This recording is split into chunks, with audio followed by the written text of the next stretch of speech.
All right, so let's take a look at Unit 7, Lesson 4, describing distributions. So we're going to refresh our memories on what standard deviation is, and we're going to take a look at how data can be distributed. All right, so we have 4 different kinds of glass are hit with a hammer, and the length of the longest crack formed is recorded. The process is repeated 150 times for each type of glass. So which of these does not belong? All right, and again, there's no right or wrong answer here. There are multiple possible answers. You could say that A doesn't belong because it's a histogram and the rest of them are really like dot plots. Kind of. Well, actually, they're not really dot plots, but they're not histograms because they show individual data points, whereas a histogram does not. It's the only one that includes a vertical axis. The rest of them don't show a vertical axis. You could say that B doesn't belong because it's got some outliers here. It's got a couple of 22s and a couple of zeros where the others don't have anything that's like far away from everything else. You could say that C doesn't belong because it's actually bimodal. It has 2 peaks, really. The rest of them are more of a bell shape, where it starts off low, goes up high, and comes back down. Starts off low, comes up high, and then comes back down. Starts off low, comes up high, and kind of comes back down. And then it also has a mode that is not near the mean. Remember that the mean is the average of all of them, so you add them all up and divide. And so your mean is going to be somewhere here in the middle. Your mean is going to be somewhere here in the middle, somewhere here in the middle, somewhere here in the middle. And so your mode is not really close to the mean. It's actually far away from it. D, you could say doesn't belong because the measures of center are close to 5, where here it's more around 10, more around 10, more around 10. But your center here is closer to 5. And then it's the only one that doesn't have any kind of gap. Like there is data for every single value from 0 to 10.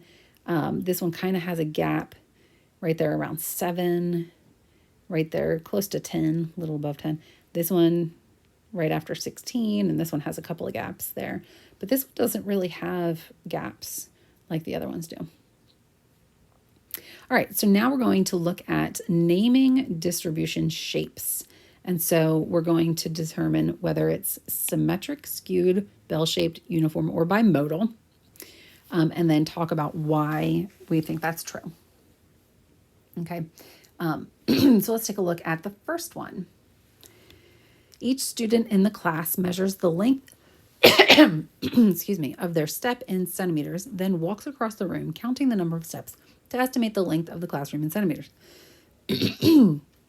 So if we draw a curve going up and around the data, this one is fairly symmetric, and it's what we call a bell curve.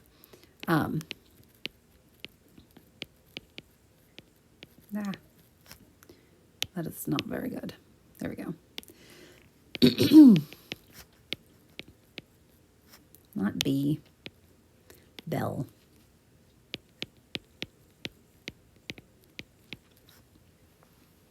Number 2, as a test for fitness, students are asked to do as many push-ups as they can without stopping.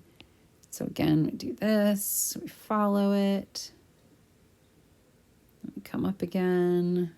So that one is not bell-shaped. That one is actually bimodal.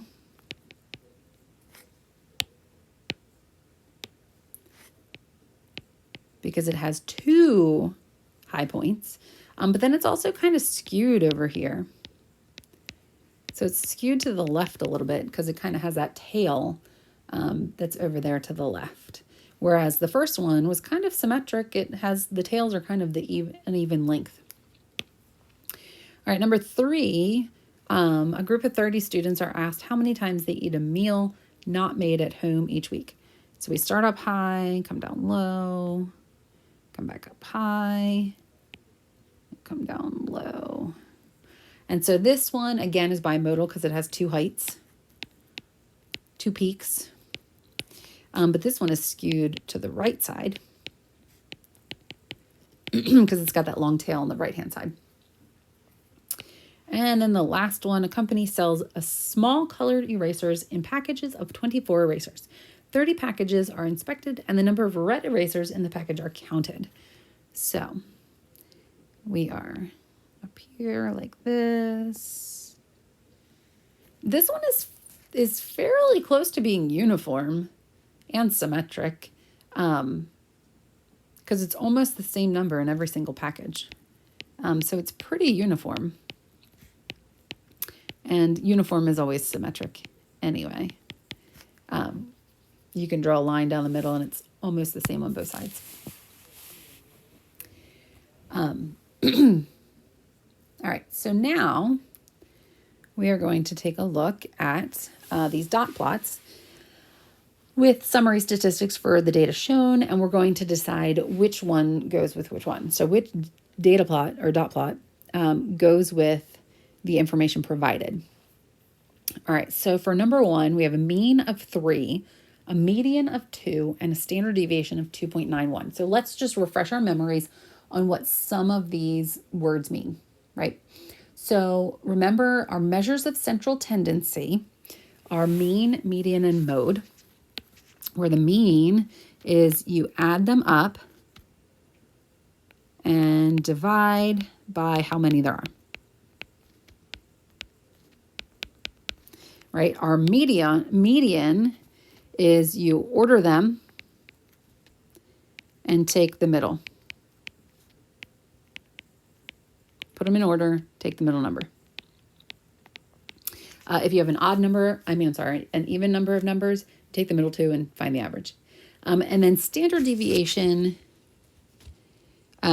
is basically the distance from the mean.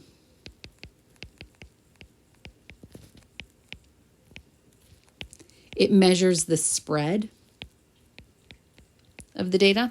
So how spread out is the data? So the higher the standard deviation, the more spread out the data is. The lower the standard deviation, the closer the data is together. All right. So for number one, the mean is 3 and the median is 2. So we're looking for one that is kind of pushed over to the left a little because we want our values to be closer to 2 and 3. And so that one is going to go with C. So this one is number 1, because you've got your mean and your median right there, and then it kind of skews off to the right there. Number 2, we have a mean of 5 and a median of 5. So that's for 2 and 3. So let's take a look at 2 and 3 together. They both have the same mean, same median, but one has a much smaller standard deviation than the other. So B is not quite as spread out. And so if we're looking at A and B, because both of those would have a mean and a median of 5, because if you look here, it comes like this. So this is symmetric, fairly symmetric, and so is this one. They just have their heights and their low points in opposite directions. And so A is going to be 3 because that's much more spread out, and B is going to be number 2 because it's much closer together. More of the data are close to the mean and the median, whereas in number 3, there are more data points that are farther away from the mean and the median. And then in number 4, we have a mean of 7.13, so we're skewed to the right a little bit. Skewed to the left a little bit. Most of our data is over on the right-hand side. And so you can see this one is skewed to the left. So this one is going to go with number 4 because the median and the mean are closer to here. And then the standard deviation, so more of the data They're somewhat close to those, but not too close. All right. So then here's our lesson summary. Remember, data can be symmetric or skewed. So this would be an example of symmetric.